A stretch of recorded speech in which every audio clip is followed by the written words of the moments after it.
ना सुवर्ण से है कटकादि न्यारे, है मृत्तिका के घट आदि सारे। वेदांत चर्चा भ्रम भेद खोवे, अद्वैत दर्शी सुख नींद सोवे।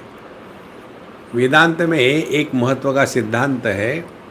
ये सिद्धांत तो अन्य कहीं नहीं मिलता हमको। इसको यदि ग्रहण कर लो तो सब समस्या समाप्त हो जाती है।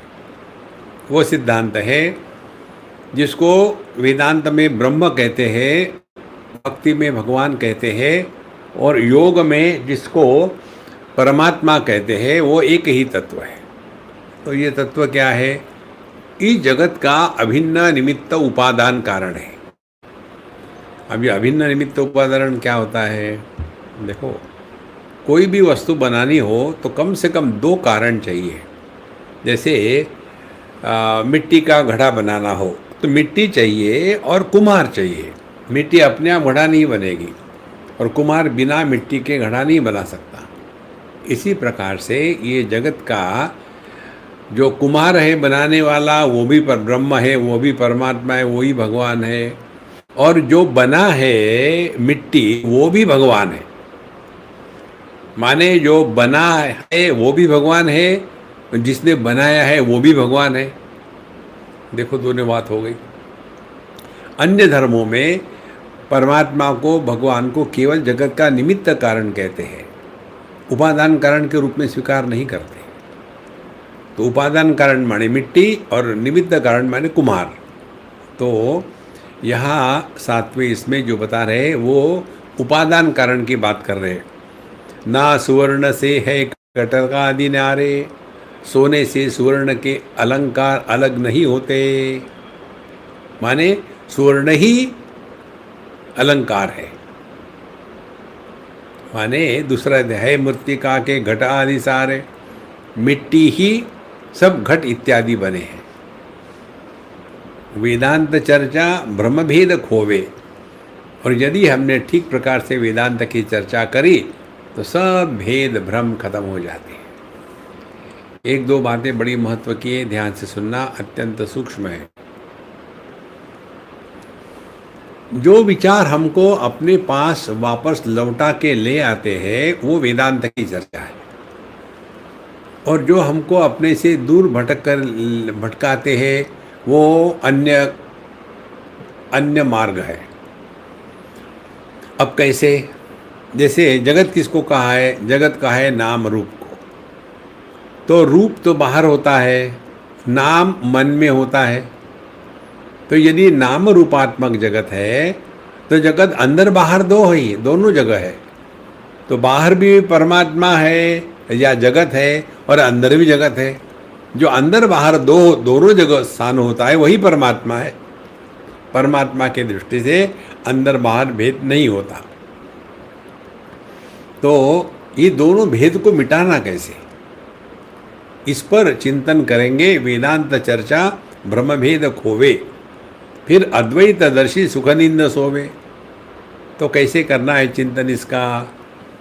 देखो, आज सुबह हम गए थे हमारे मित्र के यहाँ सत्संग के लिए, तो ये विचार वहाँ बड़ा सुंदर प्राप्त हो गया। सुबह सुबह ही आज मिला ये विचार, फ्री डाउनलोड था, कर लिया हमने डाउनलोड। बहुत सरल बात है, सिंपल बात है, कठिन नहीं। परमात्मा या हम निर्विशेष सत्ता है, इस शब्द को पकड़ के रखो। निर्विशेष सत्ता, जिसमें कोई विशेषता नहीं। जैसे आकाश, आकाश निर्विशेष सत्ता है। आकाश की विशेष सत्ता क्या है? जिस सत्ता में कुछ तो भी विशेष हो उसको विशेष सत्ता कहेंगे। तो विशेष आकार और निर्विशेष आकार का फर्क क्या है? विशेष आकार क्या, विशेष आकाश क्या है? विशेष आकाश है पूर्व पश्चिम उत्तर दक्षिण। देखो, फिर फेंग शुई लगेगी आपके पीछे, वास्तु लगेगा आपके पीछे, क्योंकि आपने विशेष आकार आकाश को महत्व दिया है। निर्विशेष को महत्व दो तो यह जो विशेषता है पूर्व पश्चिम उत्तर दक्षिण, इसका सब झमेला खत्म हो जाएगा। अब ये सिद्धांत समझने के बाद परमात्मा निर्विशेष सत्ता है, इसको हमको ग्रहण करना है। केवल शब्द से नहीं, अनुभूति से। तो हम आपको अभी अनुभव देते, ध्यान से सुनना।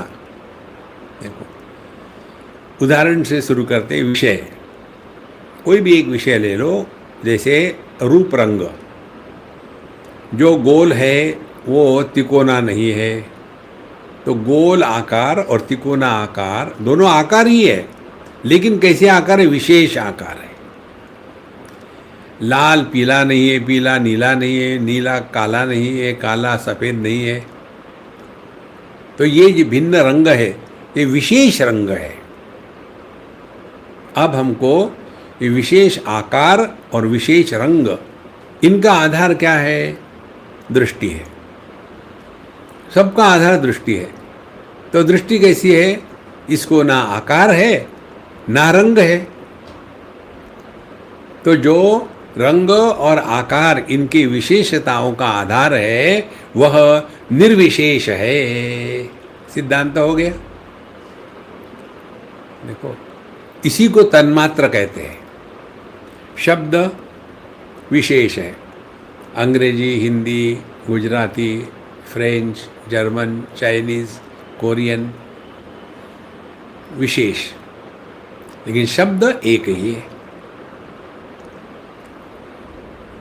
तो जैसे जैसे हम इस सिद्धांतों को ग्रहण कर लेते हैं, तब पता चलेगा विशेषताओं का त्याग करके निर्विशेष के तरफ जो हमको ले जाता है, वो है वेदांत की चर्चा।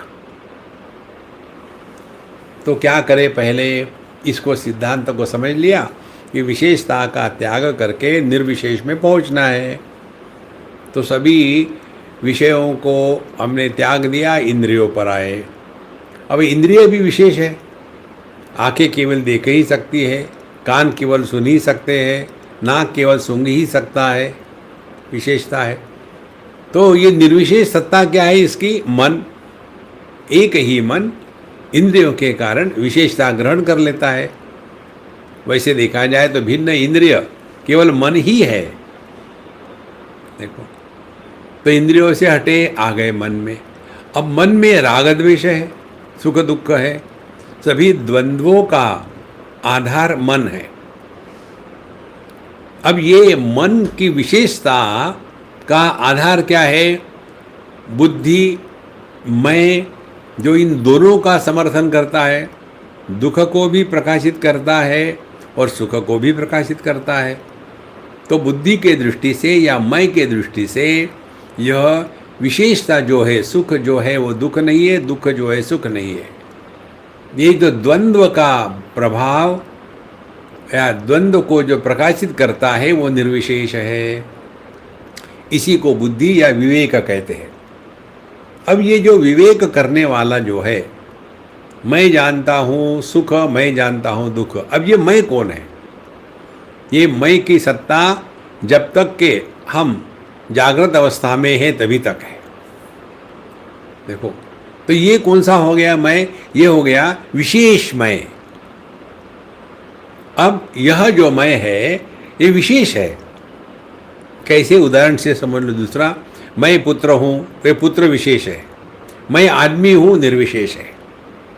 मैं पति हूँ, विशेष आदमी को पति कहते हैं, विशेष आदमी को पुत्र कहते हैं, विशेष आदमी को पिता कहते हैं। आदमी निर्विशेष है। तो साधना क्या होगी? पुत्र से, पति से, पिता से हट करके आदमी में पहुंच जाओ। अद्वैतदर्शी सुखनिंद सोवे। देखो,